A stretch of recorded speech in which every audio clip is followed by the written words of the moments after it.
and back in 2019 we built a school bus, lived in it for a year, and then we bought this van. And if you saw the last episode, then you know we packed up and left, and things did not go well. You want to know why I can't know? Because I can't see! An absolute shit show. I was just no water pump just running the van. We cut the fan off so we could get any.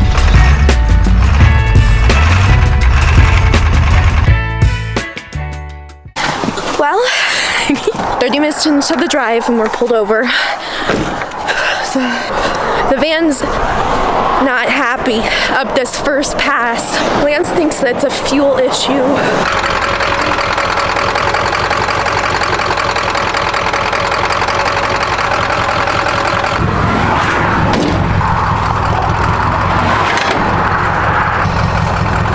That's the beauty of how tight a van is inside. Literally can't get to anything without pulling it all apart. So, whatever, I guess. Keep going, and then if it gets too bad, we'll just have to stop and I'll have to pull some stuff apart.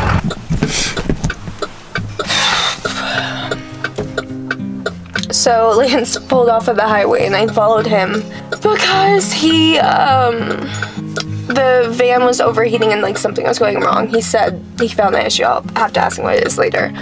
But I was behind him and we're at this part that there's like no fucking turnaround point and I need to like move for this car that's coming now. And of course I'm like stuck in front of a house with a ton of barking dogs. He's actually being good now, but it's just like such a fucking shit show.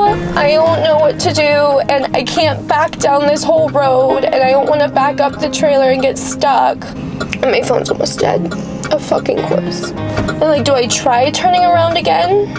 Probably should. I should probably just man up and try doing it. At least I have my buddy with me though. I think I'm also just tired. Okay, we're trying this.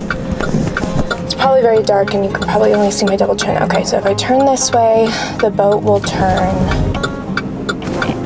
wrong way. If I turn this way, the boat will turn the way I want it to go. And am I just making my life... I'm making my life worse. I'm making it so much worse. My God, and now I'm pulled into someone's fucking driveway. Fuck. I'm annoyed. I'm trying so hard. I can't see anything because it's dark. There's that. I don't know if the boat's going into just deep-ass snow right now. I think it is. You want to know why I can't know? Because I can't see! One debt to society later. An absolute shit show. Lance got me unstuck. Glad we got a U-Haul. So last night was so fucking dark. Oh. And you can see there's no shoulder on this road. And Lance had to pull over right away. And I've never backed up a trailer or done anything. And I didn't want to like pull into gear and then try to back out into the road. And it was just a shit show. And apparently Lance slid into that ditch, which was terrifying. I'll show you. Well, I was stopped in the middle of the road at one point. Yeah. Because I was just no water pump just running the van. Drive till it got too hot, then I'd park and just let it sit. And I was sitting, and since there's no shoulder, I'm in the middle of the road. Yeah, right here. Look to the right. See all this mud and shit? Oh, O'Reilly's!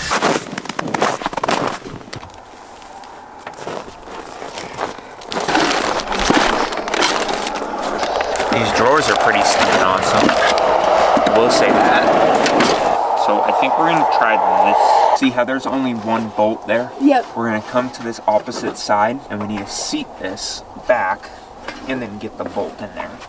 So it's important that we maintain where this is at. It might not be in the right position. Okay, we'll move it till you feel it. 6.5 hours later. A few moments later. So one thing we could do is I could just take a freaking like my scope saw, and we could just chop the fan off, and then we'd have to just buy an electric fan. I mean, in this cold, in theory, we shouldn't be overheating. We cut the fan off so we could get anything. Took a hacksaw to it. Cut it off. I got one bolt in. Yeah! Woo! Couldn't get it off. Cold out, so hopefully the fan won't matter that much. Find out shortly here. But what matters a whole lot more than the fan is the water pump. I know that for a fact. So I'm pretty sure that one bolt that we kept trying to get in, I think it was just sheared off. 2 of them are fucked, so we're just gonna go with 2. I think what happened is it sheared off the one, or the one spun out or something. And then the other one just like slowly was working its way out as well. Loctite another little one.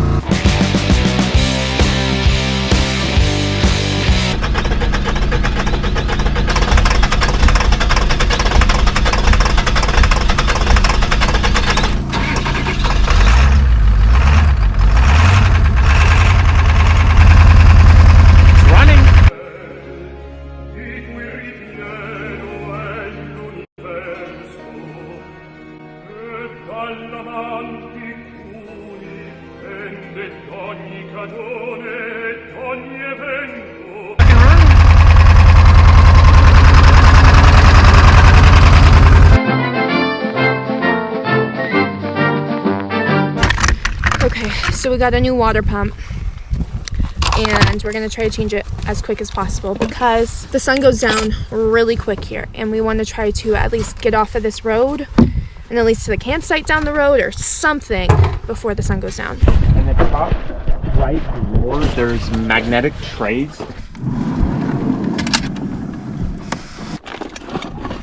Second shitty part about this situation, one of the dogs threw up in the camper, so now the camper smells like vomit.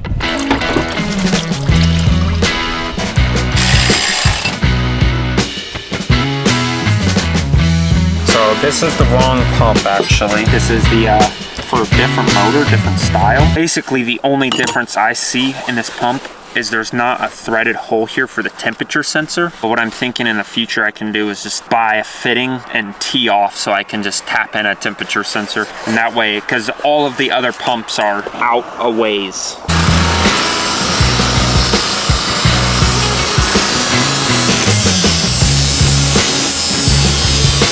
Generator's out of gas. How nifty is that?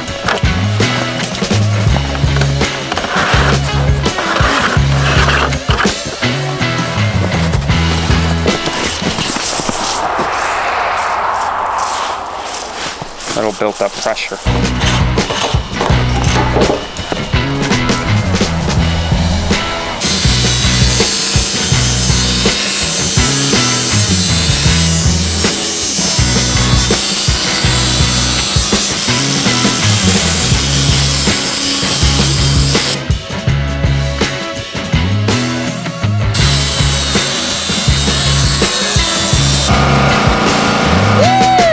So unfortunately it's cracked here and here, and the reason why we were grinding this off is because that bolt is seized on there. I just cannot get it off.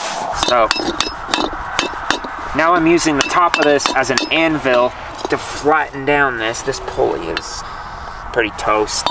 We're gonna have to replace this guy eventually here. So the hope is that when we go to drive, it doesn't just rip the pulley out. And put that guy there, and then I'll probably just slap some pretty big washers to get more surface area. We got some new bolts that look like grade 8, but they're just painted. This here, best tool I've ever bought.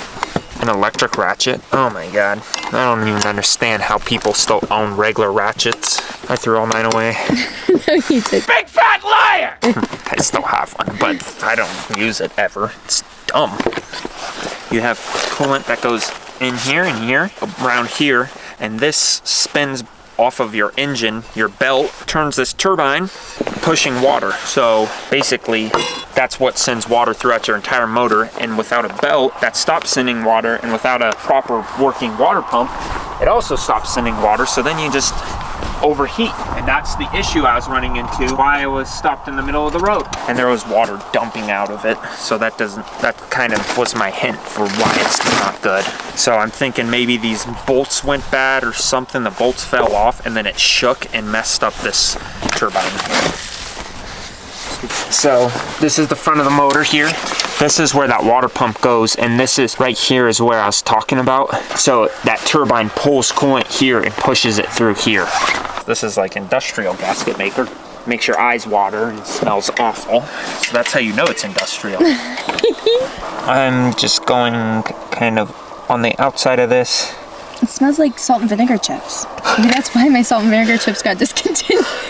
I feel like this helps. No idea if it does or if it hurts maybe. I'm not sure, but I feel better about it. At least getting that gasket maker on that aluminum part on the outside. The guy at that house over there came over and asked us if we could jump his truck. No, buddy, we cannot.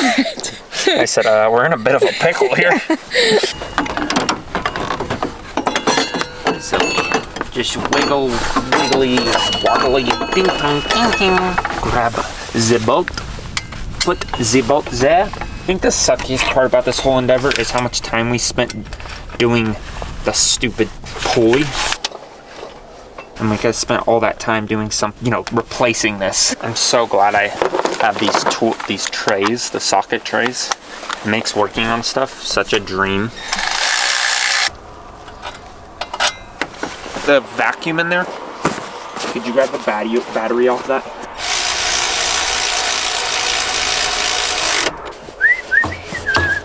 Hey, what's it? We open the tray of mysteries. And in case you're wondering, this is the top front drawer, just so you know. Yeah, and that one's the bottom front. Those ones we have no idea. Yeah, we don't know what those are yet. So basically I'm taking this. I need to buy some pliers for this. They have special ones that make this way easier. I'll just tuck that behind. Whoops. All this on Instagram. I've always cut jugs open like this to carry them, but I've seen where someone used it as a funnel as well. And I thought it was so smart. You just set it here, and then we just pour fluid in here, and it's a funnel. How cool is that? Because you can just dump it in the barrel and then pull up and vacuum it.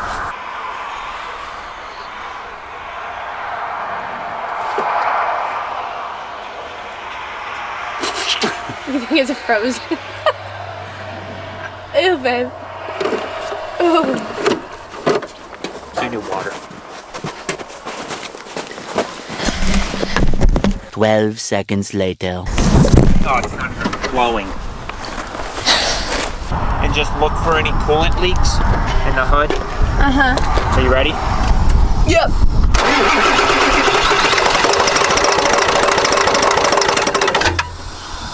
Anything? I didn't see anything. Cool.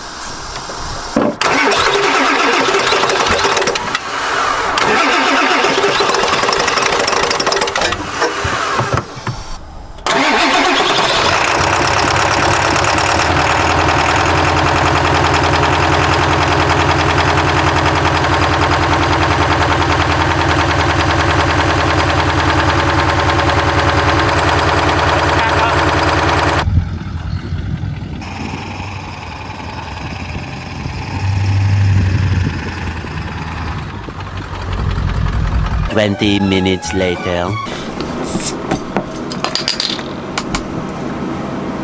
So we're now stopped at a gas station, and Lance and I have actually been laughing a lot today. We obviously, like most couples, we have arguments, we have fights, we get on each other's nerves, but let me just say, when tensions are high, we're generally pretty good at keeping each other level-headed. I'm switching my arms because this camera's so heavy. If you're able to laugh with someone through all of this shit, then maybe those are the people that you should surround yourself with, because nobody's perfect. And I think that's something that Lance and I, over the 3.5 years we've been together, have learned to kind of let go of a bit, is expecting perfections from each other. That's huge, especially traveling and all of this. We do our best, and we do our best to learn and be better every single day, but we also do our best to understand certain situations within ourselves and within each other. The next day. It is currently 3:51 a.m. We weren't planning on waking up this early, but Hank had diarrhea, and then we were already awake, so it is what it is now. Liz is trying to start the van. Doesn't sound like it's happy to start. We just plugged it into the generator to warm up like 30 minutes ago. I just hope we can get there today.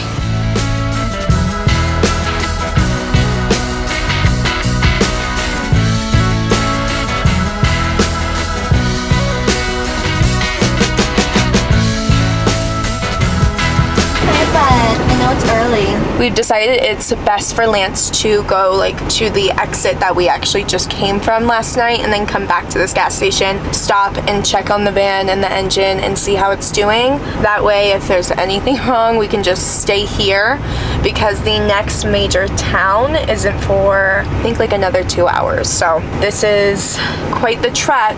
If something were to go wrong, we'd rather be close to O'Reilly's, AutoZone. Come back safe, babe.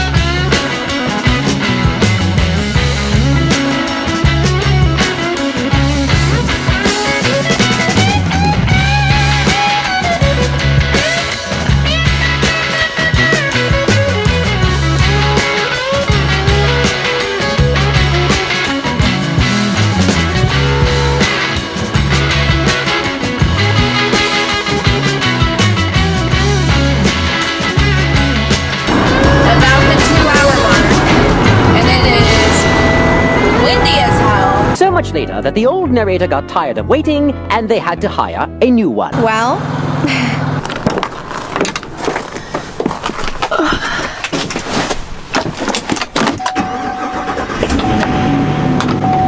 we're having to let go of this girl now. Called her Rhonda. She treated us very well. If we didn't have her, frankly, we wouldn't have made it here. She really held it together for us in a time that we needed someone to hold it together. Rhonda has power. Rhonda has great turning radius. Yes, baby girl. She always plays bangers.